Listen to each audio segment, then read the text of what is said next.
Doctor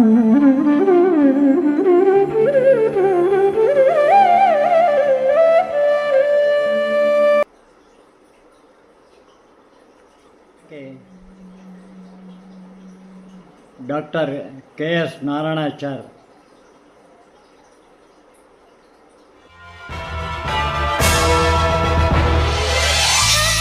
Dharwad university professor K S. Narayanachar ಮೂರು ನಾಮದ ಆಚಾರ್ಯರು.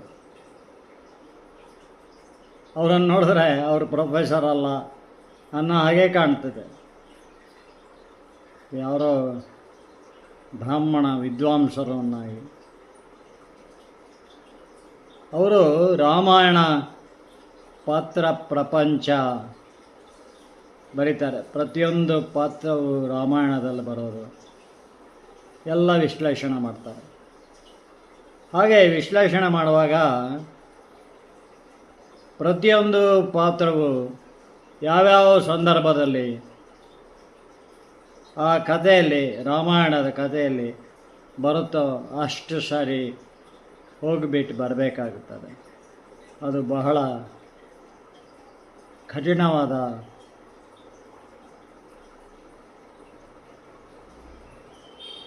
ಬರವಣಿಗೆ. ಆ ರಾಮಾಯಣ ಪಾತ್ರ ಪ್ರಪಂಚ ನನ್ನ ಹತ್ರನೂ ಇದೆ. ಅದನ್ನು ಬರೆದಾದ್ಮೇಲೆ ಇನ್ನೇನು ಮುಗೀತು ಅನ್ಬೇಕಾದ್ರೆ ಒಬ್ಬ ಬಿಸ್ನೆಸ್ ಮ್ಯಾನ್, ಉದ್ಯಮಿ ಬಂದು, ನಿಮ್ಮ ರಾಮಾಯಣ ಪಾತ್ರ ಪ್ರಪಂಚ ಭಾಳ ಚೆನ್ನಾಗಿದೆ, ನೀವು ಮಹಾಭಾರತ ಪಾತ್ರ ಪ್ರಪಂಚ ಬರೀರಿ ಅಂತ ಹೇಳ್ತಾರೆ. ಆಗ ನಾರಾಯಣಾಚಾರ್ಯರಿಗೆ ಎಷ್ಟು ವಯಸ್ಸು, 90 ದಾಟಿಬಿಟ್ಟಿದೆ. ಅವರು, ಇಲ್ಲಪ್ಪ ನನಗಾಗಲ್ಲ, ವಯಸ್ಸಾಯಿತು. ಇಲ್ಲ, ನೀವು ಮಾಡ್ತೀರಾ, ನಿಮ್ಮ ಇಚ್ಛಾಶಕ್ತಿ ಬಹಳ ದೊಡ್ಡದಿದೆ ಎನ್ನುವ ಅರ್ಥದಲ್ಲಿ ನೀವು ಮಾಡಲೇಬೇಕು ಎಂದು ಕೈಯಲ್ಲಿ 10,000 ರೂಪಾಯಿ ಇಟ್ಟು ಹೋಗಿಬಿಡ್ತಾರೆ. ಮಾಡಲೇಬೇಕು, ಮಾಡ್ತೀರಾ ನೀವು ಅಂತ. ಹಾಗಾಗಿ ಇದರಲ್ಲಿ ನನಗೂ ಕೂಡ ನಾರಾಯಣಾಚಾರ್ಯರಿಗಾದಂಗೆ ಮಹಾಭಾರತ ಪಾತ್ರ ಪ್ರಪಂಚ ಬರೆದ್ಮೇಲೆ ನನ್ನ ಆರೋಗ್ಯ ಚೆನ್ನಾಗಾಗ್ತು. ನಾನು ಮೊದಲಿಗಿಂತ ಲವಲವಿಕೆಯಿಂದ ಮುಂದೆ ವಾಚನ ಮಾಡುವಾಗಾಯಿತು, ಪ್ರವಚನ ಮಾಡುವಾಗಾಯಿತು ಅನ್ನೋ ಅರ್ಥದಲ್ಲಿ ನನಗೆ ಆರೋಗ್ಯ ಚೆನ್ನಾಗಾಯಿತು ಅಂತ ಹೇಳ್ತಾರೆ. ಹಾಗಾಗಿ ನನಗೂ ಕೂಡ ಆ ಅನುಭವ ಆಗ್ತಾಯಿದೆ. ವಯಸ್ಸಾದ ಮೇಲೆ ಪ್ರತಿಯೊಂದು ರಾತ್ರಿಯೂ ಕೂಡ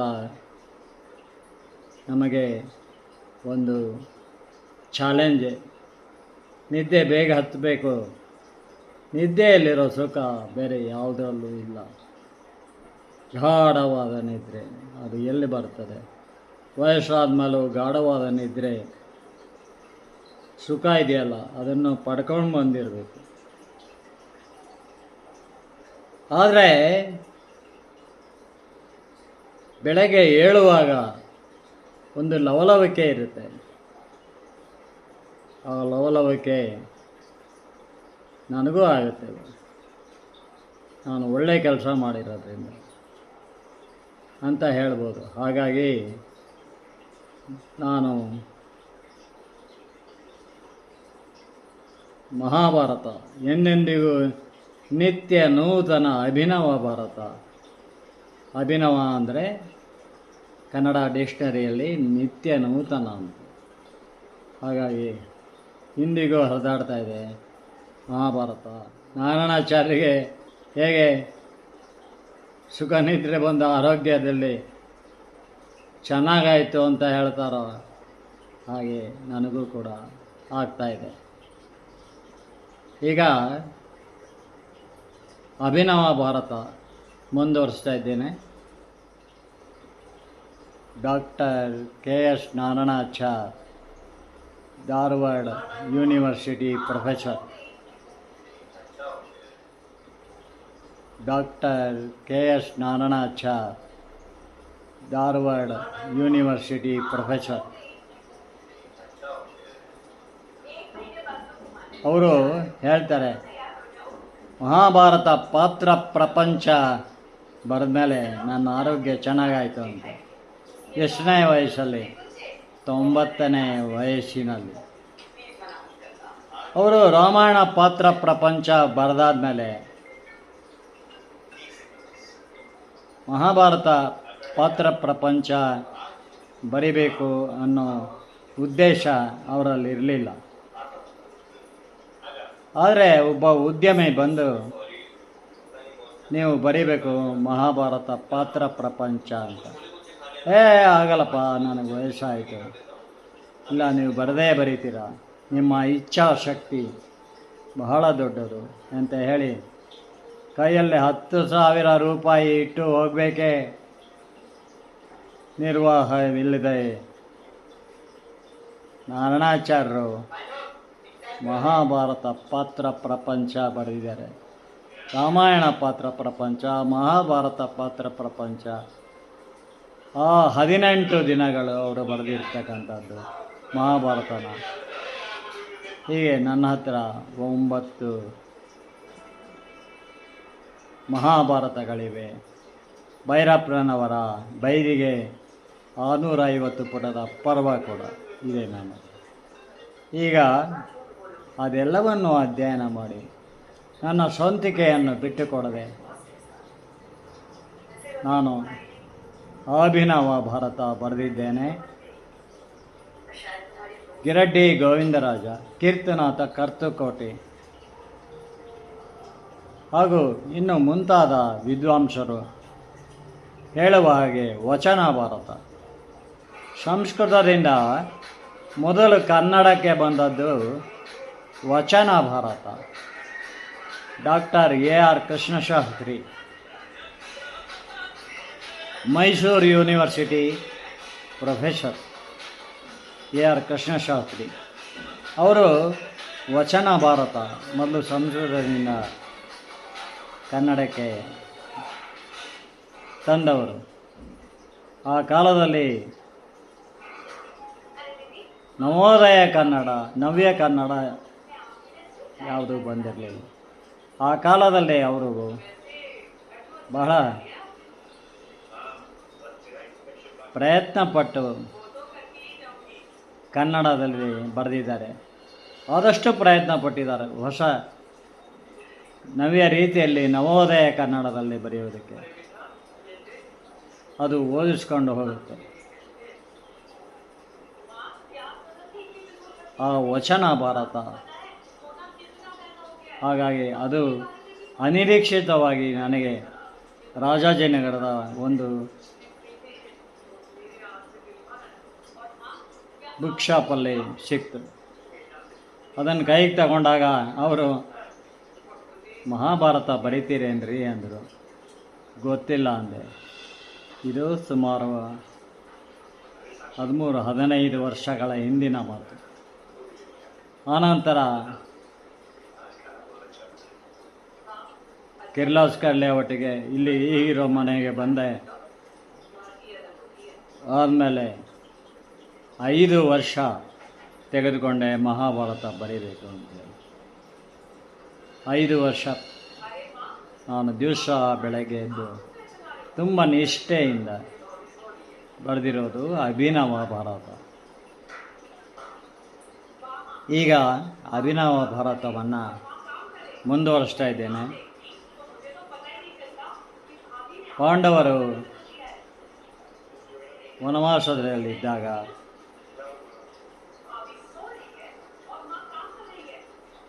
ಅವರು ಯಾರೂ ಕುಟೀರದಲ್ಲಿಲ್ಲದೆ ಹೊರಗೆ ಹೋಗಿದ್ದಾಗ ದ್ರೌಪದಿಯನ್ನು ಜಯದ್ರಥ, ಅವನಿಗೆ ಅಡ್ಡ ಹೆಸರು ಸೈಂಧವ. ಈ ಜಯದ್ರಥ ಯಾರು? ಅವನು ಕೌರವರ ಏಕೈಕ ತಂಗಿ ದುಶ್ಯಲೆ ಅವಳ ಗಂಡ.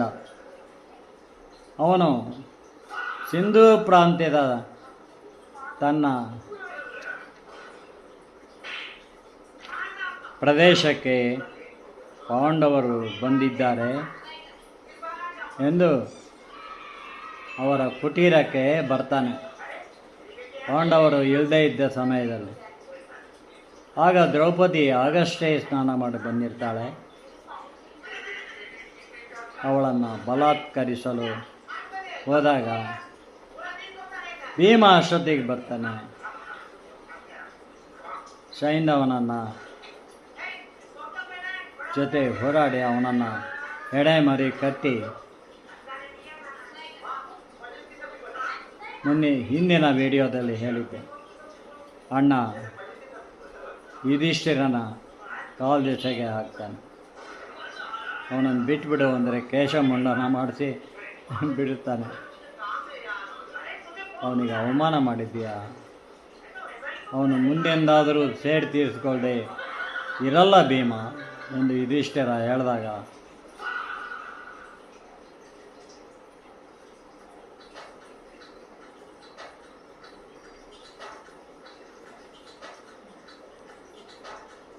ಭೀಮ ಹೇಳ್ತಾನೆ, ದ್ರೌಪದಿಯ ಕ್ಷಮೆ ಕೇಳು ಎಂದು ಹೇಳಿದರೂ ಕೂಡ ಅವನು ಕೇಳಲಿಲ್ಲ. ಅವನನ್ನು ಬಿಡಬೇಕಿತ್ತೆ, ಅವನನ್ನು ಬಿಡಬೇಕಿತ್ತೆ ಅಣ್ಣ ಎಂದು ಭೀಮಸೇನನೆಂದಾಗ ಧರ್ಮರಾಜ ಯುಧಿಷ್ಠಿರ ಈಗ ರಾಜನಲ್ಲಲ್ಲ, ಆದರೆ ಧರ್ಮ ಅನ್ನ ಅರಿತವನು ಧರ್ಮರಾಜ ನಿರುತ್ತರನಾಗ್ತಾನೆ. ಬಿಟ್ಬಿಡಬೇಕೈತೆ ಅವನ್ನ ಹಾಗೆ ಅಂತ ಇದ್ದೇನೆ. ಅದೊಂದು ದಿನ ಹಸ್ತಿನಾಪುರಕ್ಕೆ ಬಂದ ಒಬ್ಬ ಬ್ರಾಹ್ಮಣನು ಧೃತರಾಷ್ಟ್ರರನ್ನು ಭೇಟಿ ಮಾಡಿ, ಪಾಂಡವರು ದ್ವೈತವನದಲ್ಲಿದ್ದಾರೆ, ಗಾಳಿ ಮಳೆ ಚಳಿ ಬಿಸಿಲಿಗೆ ಬಳಲಿದ್ದಾರೆ, ದ್ರೌಪದಿ ಶೂರ ಸಾಹಸಿ ಪತಿಯರೊಂದಿಗೆ ಇದ್ದು ಸೊರಗಿದ್ದಾಳೆ. ಮಹಾರಾಣಿಯಾಗಿದ್ದವಳ ಸ್ಥಿತಿ ಕಂಡು ಜನರು ಮರುಗುತ್ತಾರೆ. ಪಾಂಡವರು ಅವಳನ್ನು ಸಮಾಧಾನ ಪಡಿಸುತ್ತಿದ್ದಾರೆ. ಆ ಬ್ರಾಹ್ಮಣನೆಂದಾಗ ಧೃತರಾಷ್ಟ್ರನಿಗೂ ಮನಸ್ಸು ತಲ್ಲಣಿಸಿದೆ. ಧೃತರಾಷ್ಟ್ರನ ಬುದ್ಧಿ ಹೇಗಿತ್ತು ಅನ್ನೋದು, ಧೃತರಾಷ್ಟ್ರನನ್ನು ಅಟ್ಟಿಸ್ಕೊಂಡಂತೆ ಭೀಮ ಕೊನೆಗೆ ಹುಚ್ಚುಚ್ಚನಾಗಿ ಹೇಗೆ ಬೇಕಾದ್ರೆ ಹೇಳ್ಬೋದು.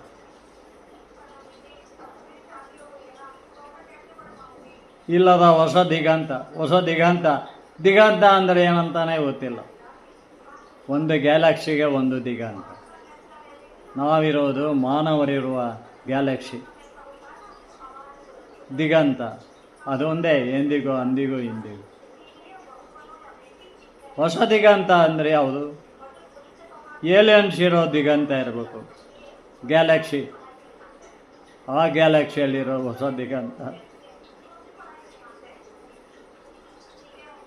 ಇರಲಿ. ಅದು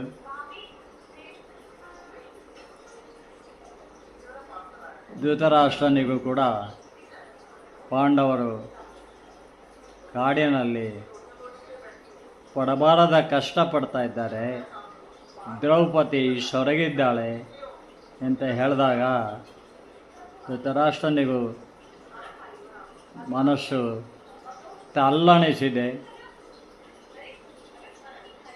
ಆಗ ಬ್ರಾಹ್ಮಣನ ಮಾತು ಕೇಳಿಸಿಕೊಂಡ ಶಕುನಿಯು ದುರ್ಯೋಧನನಲ್ಲಿಗೆ ಹೋಗಿ, ಅಳಿಮಯ್ಯ ಕೇಳಿದೆ ಏನಯ್ಯ, ಕಾಡಿನಲ್ಲಿ ಪಾಂಡವರು ಪಡುತ್ತಿರುವ ಪಾಡು, ಅವರು ಕಾಡಿಗೆ ಹೋದ ಮೇಲೆ ಅನೇಕ ರಾಜರು ನೀನು ಬಲಿಷ್ಠನೆಂದೇ ನಿನ್ನ ಕಡೆ ಸೇರಿದ್ದಾರೆ. ನಿನಗೆ ದನ ಕನಕಗಳೊಂದಿಗೆ ಕಪ್ಪ ಕಾಣಿಕೆಗಳನ್ನು ತಂದೊಪ್ಪಿಸುತ್ತಿದ್ದಾರೆ. ನೀನೀಗ ಹಸ್ತಿನಾಪುರ ಸಾಮ್ರಾಜ್ಯದ ಚಕ್ರವರ್ತಿ ಎಂದೇ ನಿನ್ನನ್ನು ಗೌರವಿಸುತ್ತಿದ್ದಾರೆ. ಇಂದ್ರಪ್ರಸ್ಥದಲ್ಲಿ ವೈಭವದಿಂದ ಮೆರೆಯುತ್ತಿದ್ದ ಪಾಂಡವರು, ಅವರ ಧರ್ಮದೇವತೆ ದ್ರೌಪದಿಯು ಇದೀಗ ಕಾಡಿನಲ್ಲಿ ಕಂಗಾಲಾಗಿ ದಯನೀಯ ಸ್ಥಿತಿಯಲ್ಲಿದ್ದಾರಂತೆ. ಈಗ ನೀನು ಅಂತಃಪುರ ಸ್ತ್ರೀಯರು, ದಾಸಿಯರು, ಸೇವಕರ ಜೊತೆಗೂಡಿ ಸೇನೆಯ ದಂಡಿನೊಂದಿಗೆ ದ್ವೈತವನಕ್ಕೆ ಹೋದರೆ ನಿನ್ನ ರಾಜ ವೈಭವವೇ ಪಾಂಡವರ ಕಣ್ಕುಕ್ಕುತ್ತದೆ ಅಳಿಮಯ್ಯ. ನಿನ್ನ ರಾಣಿ ಭಾನುಮತಿಯು ಪಟ್ಟೆ ಪೀತಾಂಬರ ಚಿನ್ನಾಭರಣಗಳ ಧರಿಸಿ ಮಿಂಚುವುದನ್ನು ಕಂಡು ದ್ರೌಪದಿಯು ಹೊಟ್ಟೆ ಉರಿದುಕೊಳ್ಳಲಿ. ನಮ್ಮ ಶತ್ರುಗಳು ಕಷ್ಟಪಡುವುದನ್ನು ನೋಡಿ ನಾವು ಮಜಾ ತೆಗೆದುಕೊಳ್ಳಬೇಕಯ್ಯ ಅಳಿಮಯ್ಯ ಎನ್ನಬೇಕೆ ಕುಚೇಷ್ಟೆಯ ಶಕುನಿ ಮಾವಯ್ಯ.